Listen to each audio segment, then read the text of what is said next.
All right, everyone, welcome back to another Star Wars Galaxy of Heroes video with Fat Phil. I had planned to do a video yesterday. I apologize I did not get it out. It was actually my wife and I's 7th wedding anniversary. So when I would have been making that video, I actually started preparing our dinner. I got off work a little bit early. I was going to do a video, but wanted to get our dinner prepared. There was a Halloween parade in town that night too, so we ended up taking the girls to that. I made a steak and crab legs last night, so I hope you can all bear with me. Happy belated anniversary to my wife for putting up with me for 7 years. That is not an easy thing to do. Anyway, let's give a shout out here to our channel members, and then we're going to be talking about the Baylan kit reveal today. So I want to make sure that we get into this. I don't know why my screen stuff isn't working. There we go. All right, there it is. Thank you for your continued support. If you're ever interested, link down below, along with link to Discord. Make sure you guys go check those things out, particularly that Discord link. There's a lot of good conversation, a lot of good stuff happening there. So thank you guys again. Let's get into our video here. Let's talk Baylan.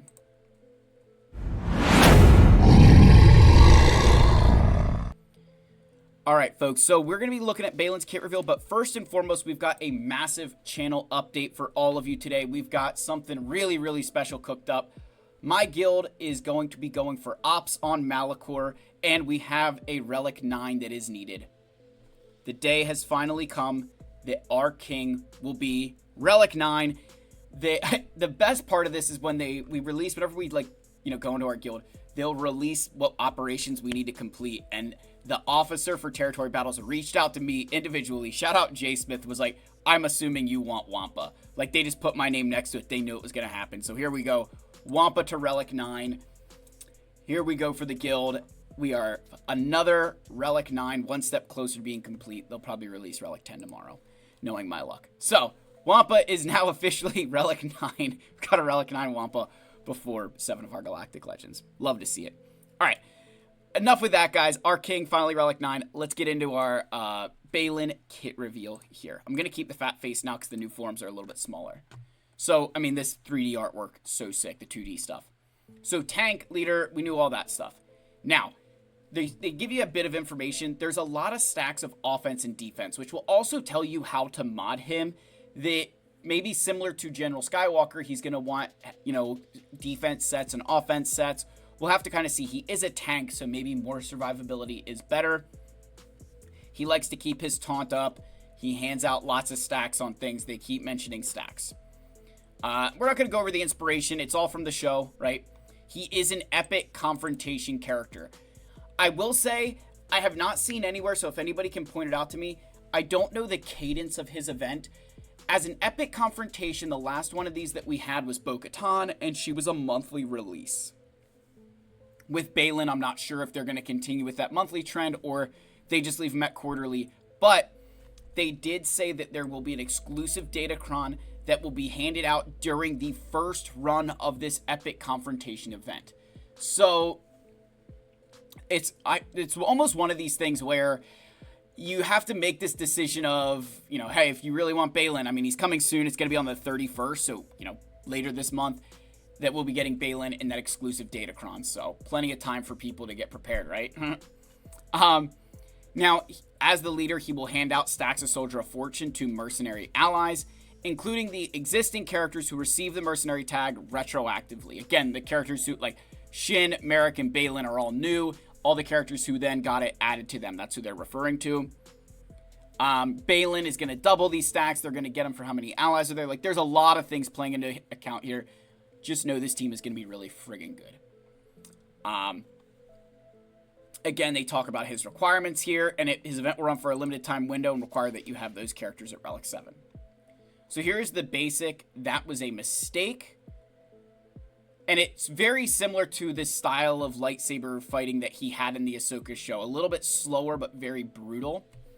Deal physical damage to target enemy. If it's Baylan's turn, he recovers 5% health and protection, and all mercenary allies gain 5% turn meter and tenacity up. Otherwise, this attack deals 30% less damage, and he taunts for 1 turn. So even there, if he's getting called to assist, he's not dealing as much damage, but he is gaining taunt. That is a very good ability to think that if there's counterattacks or anything, he's going to try and keep taunt up as much as he can.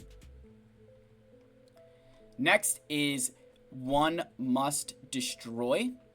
Cooldown of 3. It's a very cool animation. Dispel all debuffs on mercenary allies and deal physical damage to target enemy 3 times. Stagger them and inflict defense down and offense down for 2 turns.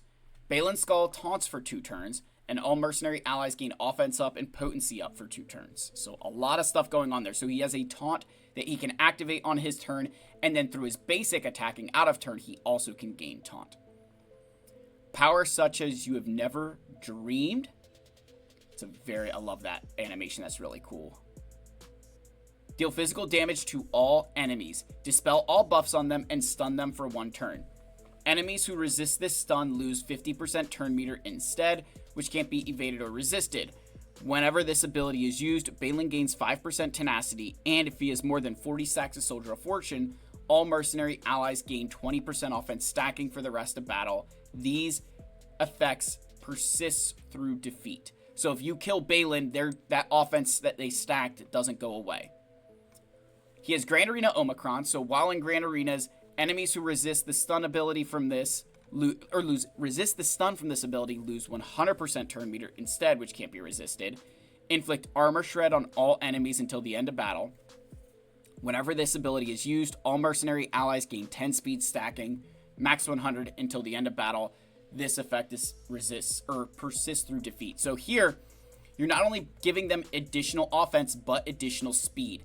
That speed could become very important, particularly in a Galactic Legend match, where this fight may drag out a little bit. If he's able to use this ability multiple times, increasing that speed can make a big difference. 100 speed is a lot of extra speed. That's a lot of speed. Next is his unique one, Master and Apprentice.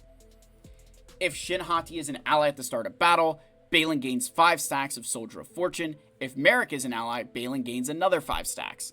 While Baylan is active, he, Merrick, and Shin gain 10% crit avoidance and 20% evasion. 20% evasion, guys. This team will be dodging you at times. Like, this team will have some dodge built in there. Whenever an enemy evades Baylan's attack, he gains 2% offense stacking for the rest of the encounter, and all mercenary allies recover 20% health and protection. So not only is Baylan getting an evasion, but if you happen to evade him, he's going to start hitting harder, and you're healing up the enemy team. At the start of his turn, Baylan recovers 3% health and protection, and he gains the following effects depending on the stacks of Soldier of Fortune. At 45, while he's taunting, he reflects 45% of the damage dealt to him, which can't defeat enemies. That is actually insane. At 50 stacks, when Baylan attacks an enemy inflicted with Purge, he also exposes them for 1 turn. At 55 stacks, whenever Baylan stuns an enemy, he reduces their speed by 10, stacking max 100 for the rest of battle.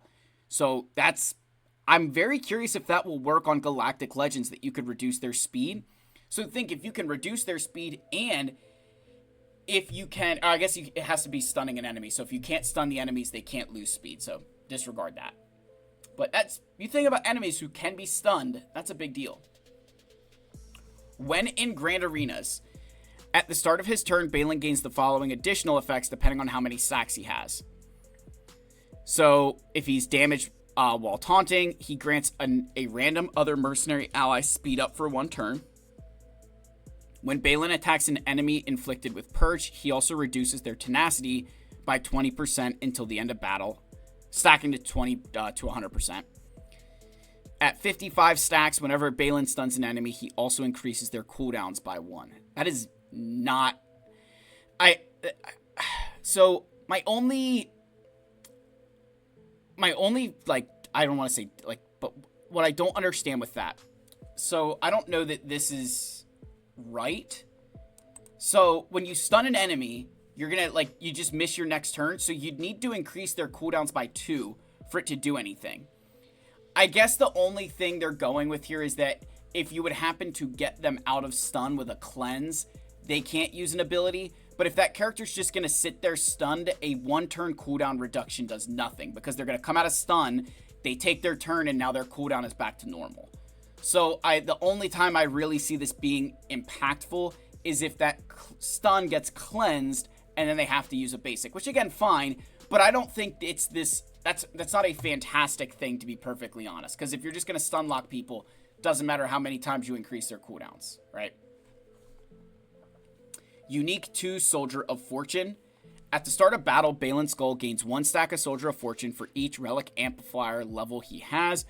Whenever Baylan Skoll taunts, a random mercenary ally gains 1 stack of Soldier of Fortune. And if Baylan has more than 3 stacks, he loses 3 stacks of Soldier of Fortune.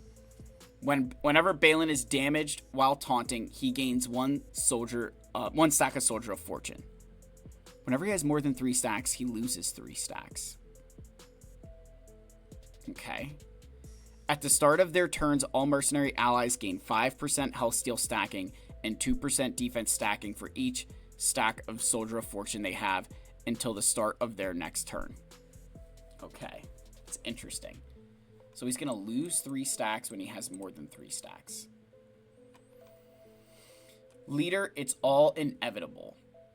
At the start of battle, Baylan gains 30% offense, and all mercenary allies gain 20% tenacity and 1 stack of Soldier of Fortune for each active mercenary ally. Then mercenary allies double their current stacks of Soldier of Fortune. Whenever a mercenary gains a stack of Ransom, which is what Hondo has, all mercenary allies gain 1% defense stacking until the end of the encounter and recover 5% health and protection. So it seems here they're calling out Hondo. They're trying to tell you this is where we want you to use Hondo. Whenever a mercenary ally has health steal up, they gain 25% critical damage and protection up until health steal up expires.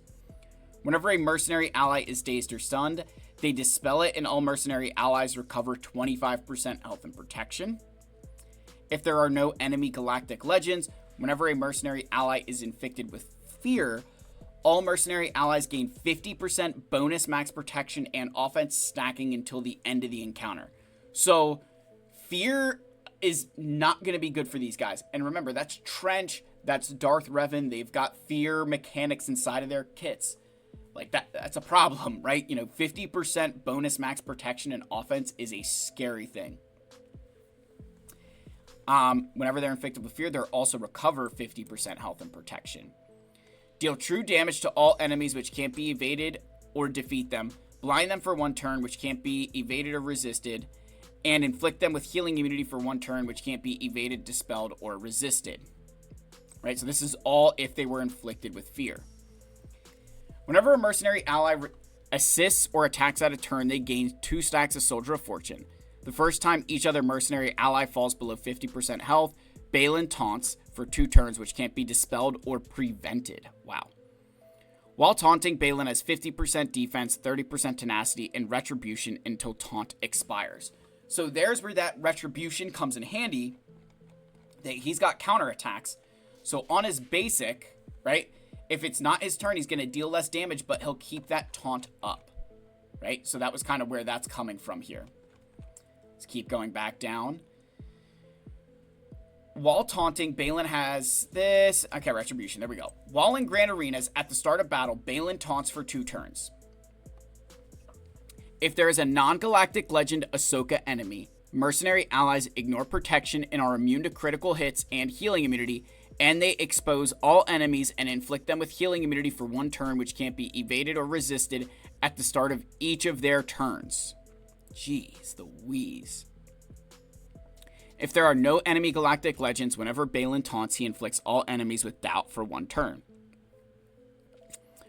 If Baylan is not taunting, whenever an enemy takes a bonus turn, they're inflicted with healing immunity for 3 turns, which can't be dispelled. Oh my gosh. When an enemy gains foresight, they dispel it and are inflicted with buff immunity for 2 turns instead. When an enemy gains inspire, which is raise buff, reduce all enemies' evasion by 50% stacking until the end of the encounter, and all mercenary allies gain 80% defense stacking and 50% bonus protection stacking until the end of the encounter. Defeated enemies can't be revived, and mercenary allies can't be instantly defeated. Bonus information, Baylan Skoll will not be required for GL Ahsoka. However, CT7567 Rex at Relic 7 will be. Holy crap, is that a lot of information. You definitely need a PhD to understand this kit. There's a lot of stuff going on here. And I'm excited because I think this is the first non-Galactic Legend team that seems to be purposefully targeting Jedi Master Kenobi in Grand Arena, right? In Grand Arena without a Datacron. We don't have his Datacron yet. We don't know what it is. But even without that, right? It's right up in here that it says if there's a non-Galactic Legend Ahsoka enemy, that means Commander Tano, Fulcrum, and Snips, allies ignore protection and are immune to critical hits and healing immunity. Right there, they're completely, crushing Jedi Master Kenobi there.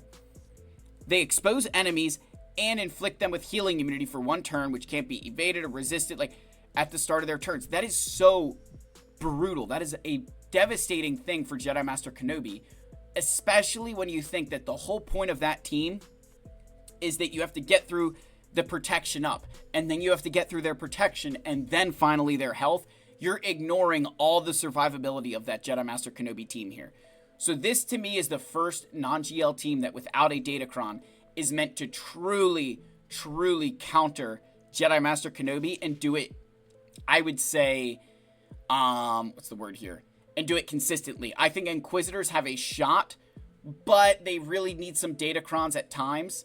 And even with that, that can go off the rails. This, I think, is a pure, we're going after Kenobi.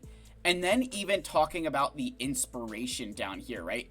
When enemy gains Inspire, again, in that Rey, the reason they're reducing the evasion is think about Jedi training Rey. Think about Shorty, those characters who have evasion, and Baby Cal, he's the same way. They have evasion built into their mastery. They gain that, and it's impossible to kill them unless your attacks can't be evaded. This will take all that away and say, hey, you know what? We don't care how much evasion you have. We're going to take it away, and we're going to be able to destroy you no matter what. So this is a really, really good kit. I am very nervous for how good this guy's going to be, because if you're designed to beat Kenobi and Rey, you have a pretty good shot at beating other Galactic Legends as well. This also kind of makes you nervous for GL Ahsoka, because again, if Baylan is this good, Ahsoka's going to have to be better. So yeah, I mean, the power creep is real. Similar to the Punishing One, I hope and pray that this guy isn't like Punishing One, where he comes in and completely devastates everything in his path. I hope there are some counters, but so far, doesn't look great. Now, we did just get some bonus information that CT Rex, the original Rex, will be required for Ahsoka. So we're getting another Ahsoka requirement. Again, this one makes a lot of sense. This version of Rex was obviously who was with her in Victory and Death. So him at Relic 7, again, in case you can't see it, I'm already done with that. I've had him at Relic 7 for a while because of the Territory Battle Special mission on Zepho. So another very player-friendly requirement that, is there for Ahsoka. So again, I think this bodes well for anybody who's looking to go for Ahsoka. This is a very good requirement, particularly when you marry it up to the fact that you're also having to build General Skywalker here. So you're kind of getting another 501st character. They sold 5s in the Lightspeed bundle, and then Echo and ARC Trooper are both characters you need for Lord Vader. So all the 501st kind of making its way into the, hey, we're needed for a GL or something, right? So I think that is a good change. Again, I'd love to get more information on what the rest of her requirements will be. But we got another one here in CT Rex. So my closing thoughts on Baylan here. I am a little bit nervous because I have a feeling that this guy is going to be really challenging to take out. I think the kit looks great, but I have a feeling that this is going to completely dominate the meta for the next 3 months. Very similar to the Great Mothers right now. I don't know if these exclusive Datacrons are healthy for the game, at least in how powerful they have been. I'll be curious to see Baylan's, because if you're already designing him to beat Kenobi and Rey, you add a Datacron to that, what are you allowing to happen now? Right? Like, Kenobi's kind of the one thing that has always at least been able to somewhat beat certain Datacrons. So yeah, I'm very curious to see what this team will and won't do. And the big thing in his kit here is that when you look at the Omicron, right? The Omicron is where the whole mercenary allies can't be instantly defeated. So again, that Omicron kind of is what's going to save him. I think outside of Grand Arena, while he'll still be very good and counter certain things, I don't know that he has quite as much value, particularly when I'm thinking about Jedi Master Kenobi. In a territory war setting, you can at least snipe out Baylan or whoever you need to at the start of the encounter, because the Omicron is what the whole, allies can't be instantly defeated seems like it's tied to the Omicron here, right? I could be wrong on that, but that's just the way it's worded, where it's placed, sounds like it's all tied to the Omicron, which is not a bad thing. Very similar to kind of the Great Mothers, where outside of Grand Arena, instant defeat is a thing, but inside of it's territory wars for them, right? In territory wars, no instant defeat, but outside of that, there is. So yeah, I would be lying if I said I wasn't nervous for this, especially after the Punishing One release, where just a little bit, way better than they intended. I'm hoping that Baylan's a little bit more balanced, but I can tell you from reading this kit that I don't have a lot of hope for that. This is another character that is going to dominate the meta for the next 3 months. So let me know your thoughts. Like, subscribe, comment. I love you all. May the Force be with you, and I'll see you in the next one. Cheers, my friends.